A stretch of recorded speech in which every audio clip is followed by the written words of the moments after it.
بسم اللہ الرحمن الرحیم الحمد للہ رب العالمین والصلاة والسلام علی سید المرسلین محمد وعلی آلہ وصحبہ اجمعین رب اشرح لی صدری ویسر لی امری واحلل عقدۃ من لسانی یفقہوا قولی۔ آج کا ہمارا درس جو ہے سورہ زمر، بالکل ابتدائی سے ہے، پہلی مجلس ہے سورہ زمر کی۔ اس سورت کا نام جو ہے، یہ لفظ جو ہے 71 اور 73 آیت میں ہے، وَسِيقَ الَّذِينَ كَفَرُوا إِلَىٰ جَهَنَّمَ زُمَرًا، اور پھر إِنَّ الَّذِينَ اتَّقَوْا رَبَّهُمْ إِلَى الْجَنَّةِ زُمَرًا، یعنی جو جہنم میں جائیں گے تو ایک جتھا کے جتھا ہانکے جائیں گے، اور جو اپنے رب سے پرہیزگاری اختیار کریں گے، اس کا خوف رکھیں گے، تو وہ جنت کی طرف بھی ایک ساتھ لے جائے جائیں گے۔ یہ اس کے معنی ہیں۔ اعوذ باللہ من الشیطان الرجیم، بسم اللہ الرحمن الرحیم، تنزیل الکتاب من اللہ العزیز الحکیم، کتاب کا اتارا جانا اللہ کی جانب سے جو عزیز ہے اور حکیم ہے۔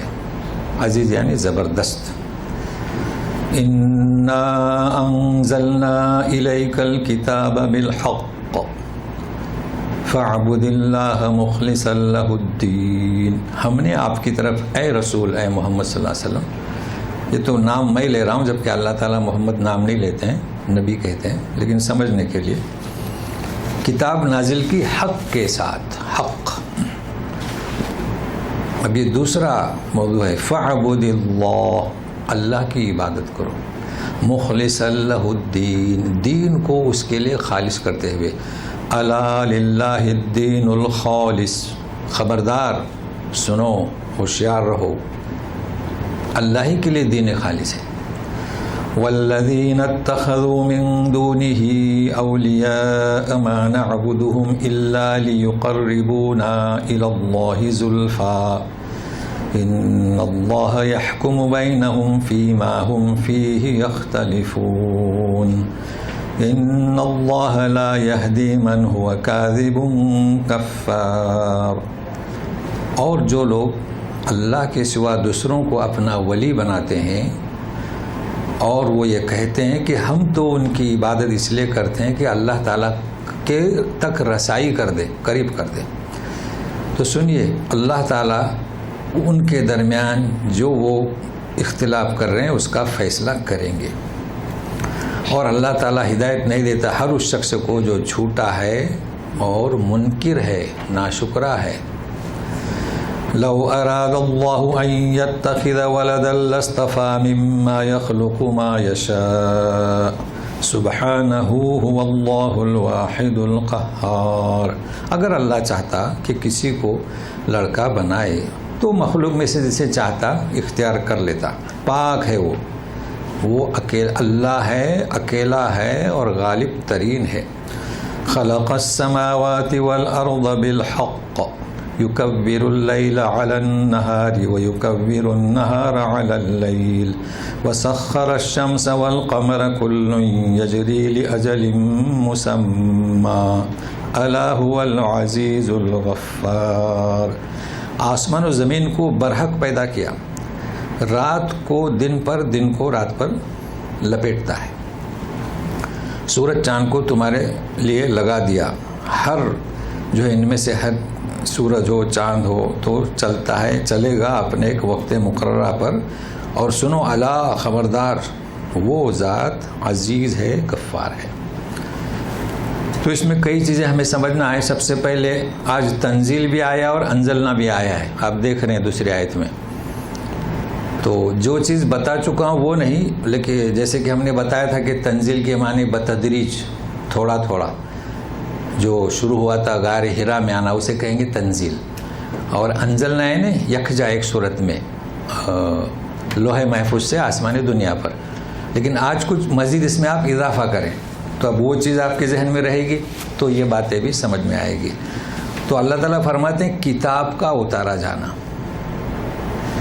اور پھر آگے فرماتے انا انزلنا الیک الکتاب بالحق، ہم نے آپ کی طرف کتاب اتاری.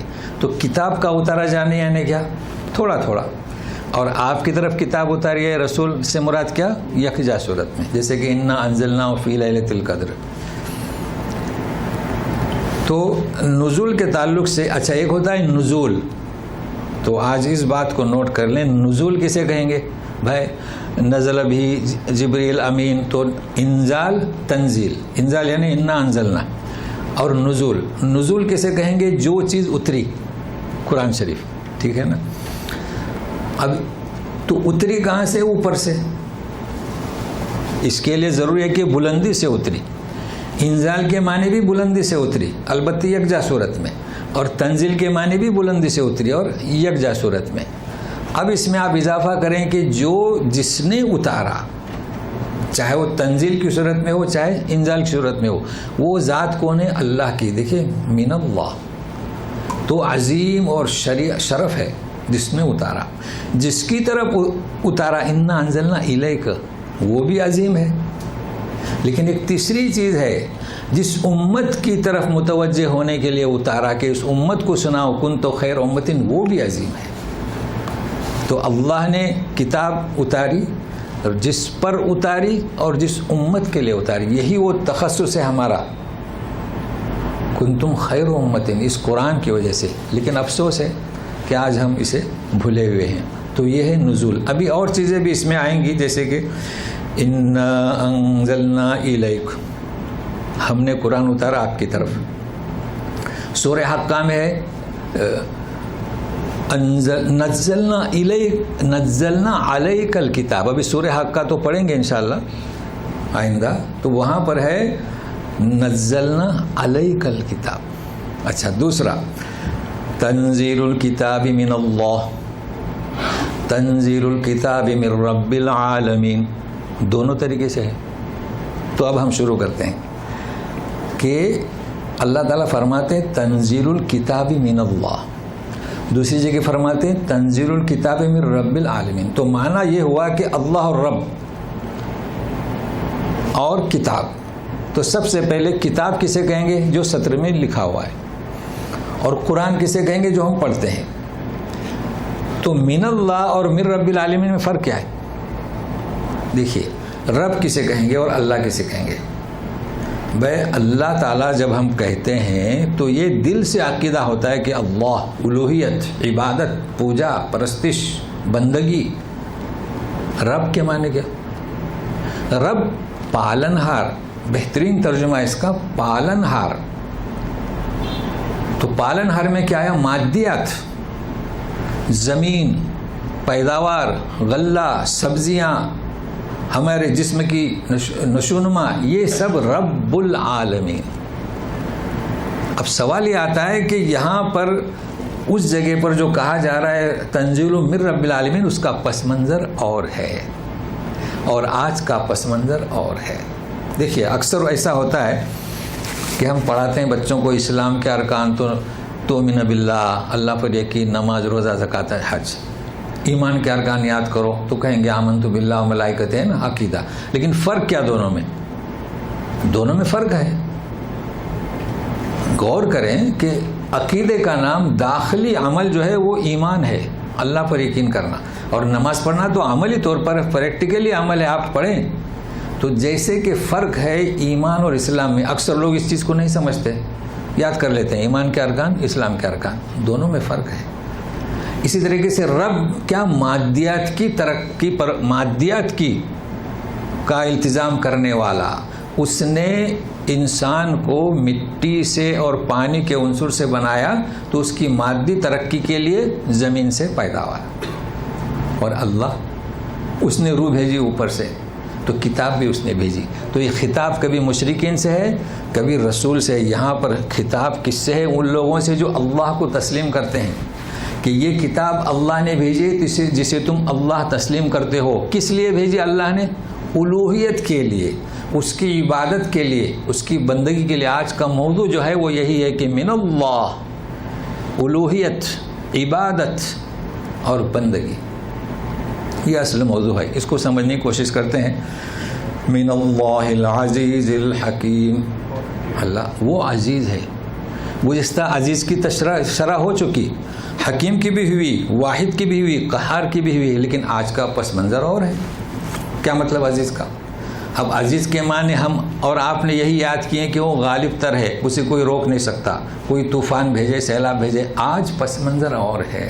آج کا مطلب کیا ہے؟ دیکھیے اللہ کی ذات، اللہ کے اسما اور اللہ کے صفات اتم و اکمل ہیں. ایسا نہیں کہ ہم نے ایک معنی یاد کر لیے تو کافی ہو گیا، نہیں، یہ تو سمندر ہے. دیکھیے آج معنی کیا ہوں گے. یہ کتاب اللہ نے بھیجی ہے اور تنزیل یعنی تھوڑا تھوڑا کر کے وہ ایسا غالب تر ہے کہ اس میں کسی کی مزاحمت نہیں چل سکتی. قرآن کے اتارنے کی بات ہو رہی ہے، دنیا کے سیلاب کی نہیں، طوفان کی نہیں، حادثے کی نہیں، زلزلے کی نہیں. دیکھیے فرق ہوا. اور یہی وجہ تھی کہ آسمانوں پر پہرے لگا دیے گئے تھے. تو یہ اس کی جانب سے کتاب نازل ہو رہی ہے اور ہوئی بھی اسی کی جانب سے ہے. اس کی حفاظت کرنا کس کا؟ وہ عزیز ہے. کوئی بھی دیکھیے آج کل کتنی بھی کوشش کریں مگر اللہ تعالیٰ انہی لوگوں کے منہ سے حق بات کو نکلواتا ہے. آپ دیکھ رہے ہیں آج کل میڈیا کو، تو وہ عزیز ہے. اس کے بعد حکیم. اب پھر ہماری توجہ جائے گی کہ حکمتوں سے بھرا ہوا. یہاں قرآن کی صفت نہیں بیان کی جا رہی ہے، حکمتوں سے بھرا ہوا. یقیناً قرآن بھی حکمتوں سے بھرا ہوا ہے، اللہ تبارک تعالیٰ کے احکام بھی حکمتوں سے بھرے ہوئے. لیکن آج کا پس منظر کیا ہے؟ دیکھیے غور سے سنیے گا. وہ حکیم ہے. اے رسول، جو مزاحمت ہو رہی ہے، جو تکالیف آپ کو دی جا رہی ہے مشرکین کی جانب سے، یہ بھی اللہ تعالیٰ کی جانب سے حکمت پر مبنی ہے. اللہ دیکھے. تو اے مسلمانوں، آپ بھی مطمئن رہیے. ہماری بھی مزاحمت ہوتی ہے، بلکہ درس قرآن میں بیٹھنے والوں کو تو گمراہ. یہ حکمت ہے. کیا حکمت ہوگی؟ اللہ تعالیٰ حکیم ہے. چونکہ جہاں پر مخالفت کی ہے رسول کی، دعوت ان کی بڑھتی گئی. آپ جانتے ہیں شاعروں کو روکا کہ آپ نہ بیٹھیے، ان کا نہ سنیے. وہی شاعر الدوسی نام کا، اس میں ایک قسم کا گھمنڈ آیا کہ میں تو شاعر ہوں، کیا میں اس شخص کی آواز سے گمراہ ہو سکتا ہوں؟ ظاہر ہے کہ اس کے پاس علم ہے، میں ضرور سنوں گا. جب سنا تو کہہ دیا کہ یہ تو کلام کسی جادوگر کا نہیں ہے، اور پیچھے ہو لیا اور ایمان لائے.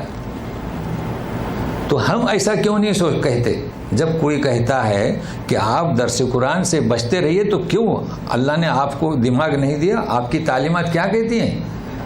تو آپ بھی تو غور کریں. نہیں، ہم غور کریں گے، ہم دیکھیں گے، ہم سنیں گے. تو بہرحال حکیم سے یہ مزاحمت جو ہے یہ بھی حکمت پر مبنی ہے، اور ان کا مزاحمت کرنا، مخالفت کرنا بھی رسول کی دعوت کے لیے مفید و معاون رہا. اب سنیے. اِنَّا أَنزَلْنَا إِلَيْكَ الْكِتَابَ بِالْحَقِّ، ہم نے اتاری کتاب آپ کی طرف. اب یہ الیک اور علیک کا فرق جانیے. اگر ہم پہنچتے ہیں دوسرے صفحے پر تو سمجھنے میں مدد ہوگی. سمجھ یعنی کیا؟ تدبر، تذکر. ہم نے آپ کی طرف کتاب اتاری. اور سورہ حقہ میں کیا پڑھیں گے؟ تنزیل الکتاب من اللہ من رب العالمین. اور کیا پڑھیں گے؟ نزل علیک الکتاب. تو الیک الکتاب یعنی کیا اور علیک الکتاب یعنی کیا؟ دیکھیے، علیک الکتاب آپ پر، الیک الکتاب آپ کی طرف. اللہ، دونوں میں فرق ہوا، دونوں میں فرق ہوا. علیک الکتاب آپ پر ذمہ داری ہے، آپ پر اتاری. الیک الکتاب آپ کی طرف بھیجی تاکہ آپ متوجہ ہوں کن کی طرف؟ للناس. یہی تھوڑا سا فرق ہے اس میں. دونوں صورت میں یہی ہے کہ آپ کی ذمہ داری ہے، اور اس میں ہم بھی شامل ہیں کہ آپ کی طرف بھیجی، لیکن کیوں؟ امت مسلمہ کے لیے. بالحق، صداقت، سچائی، حق پر مبنی. فاعبد اللہ، اللہ کی عبادت کرو ایک، مخلص لہ الدین، دین کو خالص کرتے ہوئے. الا للہ الدین الخالص. یہ موضوع آج سمجھنے کا ہے. کیا مطلب فاعبد اللہ؟ فاعبد اللہ. اور اخلاص کا کیا مطلب؟ دین کا کیا مطلب؟ یہ چیزیں سمجھنا ہے. اس لیے ساتھ میں رہیے. اللہ کی عبادت کرو، اللہ ہی کی عبادت کرو. جب یہ کلام پاک اترا ہے تو اس میں آپ کو جو ہدایت ملی ہے اللہ ہی کی. تو کیا مطلب اللہ ہی کی؟ اللہ کی وحدت کو سمجھیں. جو انسان اللہ کی وحدانیت کو سمجھا، وہ واحد ہے، احد ہے، تو وہ اس کا سر کسی اور کے سامنے نہیں جھکتا. یہ ہے اللہ کی عبادت کرو. لیکن عبادت کے کیا مطلب؟ ہمارے یہاں اس کا ترجمہ ہے بندگی. عربی میں 2 مضمون آتے ہیں، عبادت اور عبودیت. تو عبودیت کو کیا کہیں گے؟ بندگی. ہم کیا سمجھتے ہیں عبادت یعنی نماز، روزہ، زکوٰۃ؟ نہیں، بندگی. فاعبد اللہ. تو آپ کو اگر مانگنا ہے تو فاعبد اللہ، اللہ ہی سے مانگیں. آپ کو اگر اعتماد رکھنا ہے تو اللہ ہی پر اعتماد رکھیں. کسی اور سے مانگنا، کسی اور پر اعتماد کرنا اور کسی اور کی طرف جھکنا، یہ فاعبد اللہ، اللہ کی بندگی کے خلاف ہے. اب اس کو کیسے سمجھائیں؟ دیکھیے، کوئی بادشاہ ہے، کوئی منسٹر ہے، کوئی اور انسان ہے جو بڑی جائیداد رکھنے والا ہے، تو اسے کیا چاہیے؟ اسے چاہیے کہ اپنے اس اموال میں، اپنے اس مملکت میں کس کے قانون کو چلائے؟ بندگی کس کرے؟ اللہ تعالیٰ کی. اللہ پر بھروسہ کرے. اگر اس نے کسی اور قوت پر بھروسہ کیا تو اللہ تعالیٰ فرماتے نہیں فاعبد اللہ، اللہ کی عبادت، اللہ کی بندگی. اب اس کی اور وضاحت ہوگی. دیکھیے، مخلص اللہ الدین. یہ مخلص اللہ الدین جو ہے نا، ایک حدیث ہے، آپ بخاری میں پہلی حدیث آپ جانتے ہیں، انما الاعمال بالنیات، ٹھیک ہے؟ تو اس حدیث کی شرح میں یہ آیتیں انہوں نے کوٹ کی ہیں، اور سورہ مطففین کی وما امروا الا لیعبدوا اللہ مخلصین لہ الدین، ٹھیک ہے؟ اب وہاں جو صفحات جو بھرے ہوئے ہیں اس کا مقصد کچھ اور ہے، اس آیت کا مقصد کچھ اور ہے. تو وہ میں بتلا دیتا ہوں تاکہ جب آپ نکالیں گے یہ حدیث تو کیا بیان ہوگا پتہ ہے؟ جانتے ہیں آپ؟ صفحات بھر گئے ہیں کہ نیت کرو. جب نماز پڑھنے کھڑے ہوں گے تو اللہ کی نماز کی نیت کرو. پھر کیا آپ کو ملے گا کہ شافعی کہتے ہیں کہ نیت جو ہے الفاظ سے ضروری ہے. حنفیہ کیا کہتے ہیں؟ الفاظ سے ضروری نہیں. اب اس کے بعد دلائل. اللہ کے بندو، نہ امام شافعی نے ایسا کہا، نہ ابو حنیفہ نے کہا. اب مشہور حنفیہ کے طرف لوگ منسوب کرتے ہیں کہ جائیے بس رکعت باندھیے. کسی نے دھکا دے دیا سمندر میں یا ندی میں، باہر آ گئے، آپ کا وضو ہو گیا. یعنی لوگ کہتے ہیں ایسا. بھلا ایک امام ایسا کہہ سکتا ہے کہ نیت کی ضرورت نہیں؟ بھلا ایک امام ایسا کہہ سکتا ہے کہ الفاظ کہنا ضروری ہے؟ ایسا نہیں ہے. اصل میں مسئلہ کیا تھا؟ امام شافعی نے کہا کہ جب آپ نماز کوئی بھی عمل کریں گے تو استحضار نیت ضروری ہے، یہ کہا تھا. اس کو کہاں تبدیل کر دیا؟ استحضار سمجھتے ہیں نا انہیں. آپ کی توجہ رہے کہ میں نماز کو جانوں. جیسے ایک شخص آیا، دیکھیے غسل کا میں بتلا رہا ہوں، روزانہ غسل کرتے ہیں ہم، اسے کیا کہیں گے؟ عادت کا غسل. کام پر جا رہا ہے، کمپنی میں جانا ہے، اور ایک اسے غسل لاحق ہے فرض کا، تو کیا اس سے پتہ نہیں کہ غسل فرض ہے؟ وہ کیا عادت کا غسل کر رہا ہے؟ آپ اہتمام کرتے ہیں. تو حنفیہ یہ کہتے ہیں کہ یہ نیت ہے آپ کی. آپ جب غسل کریں گے تو آپ کی نیت ہوگی کہ مجھے پاک ہونا ہے. شافعی کہتے ہیں کہ حاضر رکھو بس یہی، باقی نیت کا کسی نے نہیں کہا. لیکن سوال یہ آتا ہے کہ اصل موضوع سے ہٹ گئے. یہ مقصد نہیں ہے اس کا. کیا مطلب اس کا؟ کہتے ہیں فاعبد اللہ مخلصین لہ الدین. ہاں تو سنیے گا، دین کے معنی کیا جان چکے ہیں. سورہ شورى میں شرع لکم من الدین ما وصى به نوحا، اس کے معنی جان چکے ہیں، پھر بھی میں بتاتا ہوں. اور اس کے بعد ابراہیم کا اور اوحینا الیک، سارے انبیاء کی شریعت اللہ تعالیٰ نے بنائی، لیکن کس سے بنائی؟ شرع لکم من الدین. دوبارہ یادہ کر رہا ہوں. تو شریعت کے معنی کیا؟ ہم کہتے ہیں شریعت موسوی، شریعت عیسوی، شریعت محمدی صلی اللہ علیہ وسلم. تو شریعت کے معنی کہ عمل کرنے کا طریقہ کہاں سے بنا؟ من الدین. تو معلوم ہوا کہ دین کیا ہے. ایک تو دین مالک یوم الدین، وہ نہیں، وہ تو صلہ لینے کا دین. ایک تو یوم الدین قیامت کا دین. یہ کون سا دین کہ میں نے کہا ان الدین عند اللہ الاسلام، یہ بھی تو دین ہے نا. تو دین کیا ہے؟ اعمال کا ایک ضابطہ، قوانین لائے عمل ہے. تو جو شریعتیں بنی ہیں وہ دین سے بنی ہیں. تو دین کس کے لیے ہو؟ اللہ کے لیے. یہاں نیت کا سوال نہیں. تو جتنی بھی شریعتیں بنی ہو کس سے بنی؟ دین سے. اس وقت میں نے بتایا تھا کہ یہ جو ہمارے یہاں جو پکار رہے ہیں شریعت شریعت شریعت، جو امام کی طرف منسوب ہو اس کا نام شریعت نہیں، اس کا نام کیا؟ مذہب ہے. اور کسی ایک لیڈر کی طرف منسوب ہو اس کا نام کیا؟ جماعت ہے. شریعت نہیں کہہ سکتے اسے. شرع لکم من الدین. تو اب آج آپ مزید اضافہ کریں. کہا یہ جا رہا ہے کہ مخلصا لہ الدین، نیت کی بات نہیں ہو رہی یہاں پر. اللہ اللہ، کیا مطلب مخلص اللہ الدین؟ کہ جب اللہ کی عبادت کرو تو اس دین سے، اس دین کے موافق اور اس دین کے مطابق اللہ ہی کی عبادت کرو. اب آ گیا اخلاص. تو معنی کیا ہوئے کہ جب ہم عبادت کریں گے تو صرف اللہ کے لیے، لوگوں کو دکھانے کے لیے نہیں. جب صدقہ خیرات کھانا کھلائیں گے تو صرف اللہ کی رضا کے لیے، شہرت کے لیے نہیں. مگر طریقہ کیا رہے گا؟ من الدین، شرع لکم من الدین، جو شریعت کا حکم ہے. تو خالص ہو گیا. مگر اتنا ہی نہیں، الا للہ الدین الخالص. خبردار، یہ اللہ کب آتا ہے؟ اللہ کب آتا ہے؟ ہوشیار سنو، الا للہ الدین الخالص. سنو کہ دین خالص، دین جو ہے صرف اور صرف اللہ ہی کے لیے ہے. مطلب کیا؟ کہ اللہ کی عبادت کرنا، اللہ کی بندگی کرنا. اب عبادت بندگی میں فرق سمجھ رہے ہیں.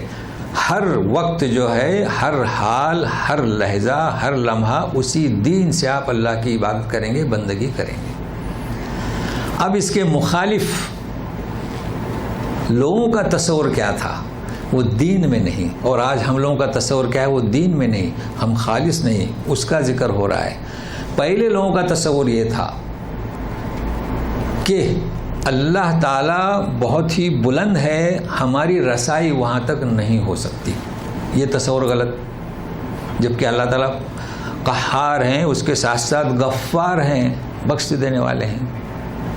اچھا، دوسرا تصور کیا تھا کہ انہوں نے جب دیوی دیوتا اولیاء ان کو جب مقرر کیا اپنی جانب سے، سماؤن سمیتموہا، تو دوسرا ان کا تصور یہ تھا کہ یہ دیوی دیوتا اور یہ ہمارے اولیاء ہماری بھیٹ کے محتاج ہیں. ہاں، اس کو بھی ذہن میں رکھیے گا. تو یہ عجب تصور تھا. تو دیکھیے اللہ تعالیٰ کیا فرماتے ہیں اب، والذین اتخذوا من دونه اولیاء ما نعبدهم الا ليقربونا الى الله زلفى ان الله يحكم بينهم فيما هم فيه يختلفون ان الله لا يهدي من هو كاذب كفار. ترجمہ تو ہو چکا ہے. جن لوگوں نے اللہ کے سوا اولیاء بنائے. ابھی اولیاء ہمارے یہاں بہت سارے اولیاء ہیں، مسلمانوں نے بنا رکھے ہیں. صاف کھلا ذکر ہے، اس کو نوٹ کر لیں. کیا کہنا ہے ان کا؟ اس وقت انہوں نے کسے اولیاء بنائے تھے؟ ولی کون تھا ان کا؟ فرشتے، جنات، مورتیاں، لات، عزا، منات. اور آج ہمارے اولیاء ہیں. ہم جب ان سے کہا جاتا تھا کہ فاعبد اللہ، اللہ کی عبادت کرو، مخلصین لہ الدین، تو کہتے تھے کہ ہم تو اللہ کو مانتے ہیں مگر اللہ بہت بلند ہے، بڑی عظمت والا ہے، تو اس تک رسائی ممکن نہیں. تو ان کی ہم اس لیے پوجا کرتے ہیں، بھیٹ چڑھاتے ہیں تاکہ وہ الی اللہ زلفیٰ، قریب تر کر دیں، ہماری رسائی کر دیں. تو اللہ تعالیٰ اس کا جواب کیا دے رہے ہیں؟ یحکم بینہم، ان کے درمیان فیصلہ کب ہوگا؟ قیامت کے دن. تو کن کے درمیان فیصلہ ہوگا؟ ہماری توجہ جاتی ہے دیوی دیوتا کی طرف. نہیں، یہ ہمارے یہاں کتنے اولیاء ہیں، خواجہ معین الدین اور مخدوم شاہ اور ملنگ اور علی، کتنے ہیں. یہ سب اسی میں آتے ہیں. اللہ تعالیٰ قیامت کے دن فیصلہ کرے گا. انہیں تم نے اولیاء بنا رکھا ہے کہ یہ تمہیں قریب کرا دیں گے. بہت مشہور ہیں جیلانی صاحب.